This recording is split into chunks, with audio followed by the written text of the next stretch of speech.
After the announcement of Shaun Wane's departure from Wigan Warriors at the end of 2018 was announced at the beginning of this week, speculation has continued as to whether Shaun Edwards could be the man to take over for 2019 and beyond.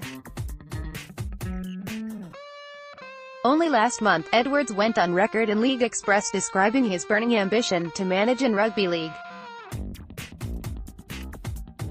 "I do have an ambition to be the first rugby head coach to win a championship in rugby union, as I did with Wasps in 2008, and then to do the same in Rugby League," he revealed. "That would have been laughed at 30 years ago. I do have a burning ambition to do it. Whether that opportunity arises, I don't know. That's up to the clubs in Super League." Edwards was also recently the first subject of League Express New Q. Edwards talked about his extraordinary rugby league career, which saw him play for Wigan, Balmain Tigers, London Broncos, Bradford Bulls, Lancashire, England, Ireland and Great Britain. Edwards, who played in every position in the backs, is one of the 25 players in the British Rugby League Hall of Fame.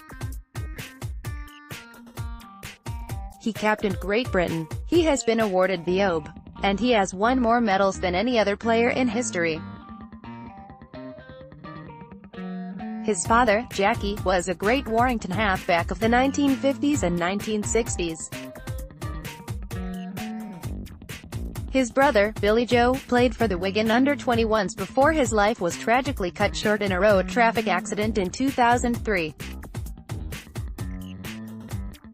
Since his playing days, Edwards has worked as a coach in rugby union. How would Shaun Edwards, the coach, have dealt with Shaun Edwards, the player? Good question. I think I'd have worked with him, not against him. But every now and again, I'd have said, "We're going to do this, not that." That's what good coaches do. There'll always be some friction in a top team because there are lots of big names with positive egos. People think egos are a bad thing, but they're not if they're positive. Everyone was competing. There's nothing wrong with some friction, and we had some of that at Wigan, but come the big games, it was always focused in the right way. You captained England's schoolboys in both codes. How did that work? My rugby master, Steve McLeod, was miles ahead of his time. He was into player welfare. He'd hold you back. All the lads from St John Fisher talk very highly of him. He'd often send the Rugby League lads on a Lancashire rugby union trial. I was selected and then also for North of England and then England. Me and Richard Gunn, who later played for Leeds and Featherstone, played in the centres. Although I was a rugby league player, there was no animosity towards me. I was selected as captain and only knew half the rules. But I was always going to play rugby league. You are the most decorated man in the sport's history. Which of your achievements mean most to you? The thing I'm most proud of is my international career. I didn't play against Australia as many times as I should have, but I played 6 and won 3. I played 9 against New Zealand and lost just 1. I was man of the series in 1989, playing in just 2 of the games. And in 1993 we won the series 3-0. All I'd thought about was coming up against Gary Freeman again after our second game against them on the 1992 tour. I trained my ass off in preparation to meet him again, and he ended up getting dropped for the 3rd test, so I obviously did okay. How did you feel when that red card was held up by Graham Annesley at Wembley in 1994? I thought we'd lose and I would be blamed. I was so pumped up for the game. Bradley Clyde stepped inside me. It wasn't vicious. It was just a reaction. I remember the lads coming in at halftime, saying, "Let's do it for Giz," and Ellery saying I'd saved a certain try. But I was on the pitch for 23 minutes and was part of a great win. But if Alan Langer had done that to Ellery in Australia, would he have been sent off? I doubt it. You played for a variety of coaches, which have had an influence on your coaching career. All of them from Alex Murphy to Alan McInnes and Colin Clark. Graham Lowe was an unbelievable motivator. Shaun Wane always looked so calm. Graham West was a great coach. He had an unbelievable team in 1994-95 and won every trophy. He picked the right team for the right game. When I retired, I went to Australia to learn how to coach with Wayne Bennett. The RFL paid for me to go. He's someone I've kept in touch with and he helped me so much. Now you have been a coach, do you have some sympathy for John Doherty after his season at Wigan? Not really, no, I worked with Surrey and McGeechan at Wasps. He had a knighthood, but he still realized he was at a well-oiled machine of a club and he never let his ego get in the way. He came in and saw the processes we had.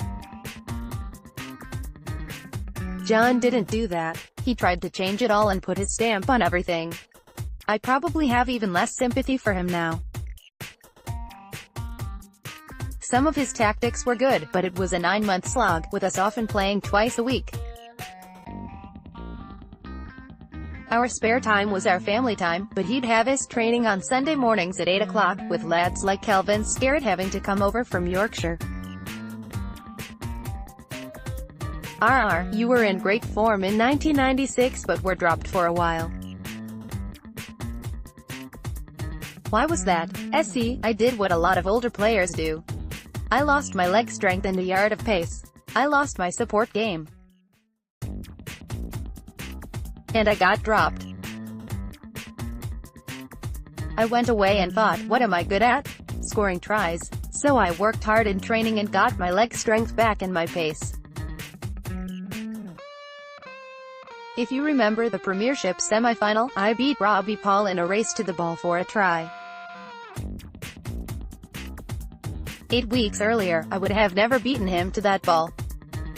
You left Wigan for personal reasons as your son was in London. Were there rugby reasons too? No. None. I lost nearly £100,000 over 2 years in that move. The move was about my son. I had 2 years left at Wigan on £125,000 and went to London for £85,000. You had 2 spells at London Broncos, finishing second in Super League in 1997 and reaching Wembley in 1999. How did it compare to your time at Wigan? Looking back, I have so much satisfaction over those achievements at the Broncos. Finishing above Wigan, Saints and Leeds in 1997 was fantastic, and then getting to Wembley in 1999 was so emotional. I was close to some of the fans and I remember one called John saying he cried as he walked up to the Twin Towers, as he never thought the Broncos would get there. Robbie Paul once told me that you didn't fit into the working class culture at Bradford Bulls.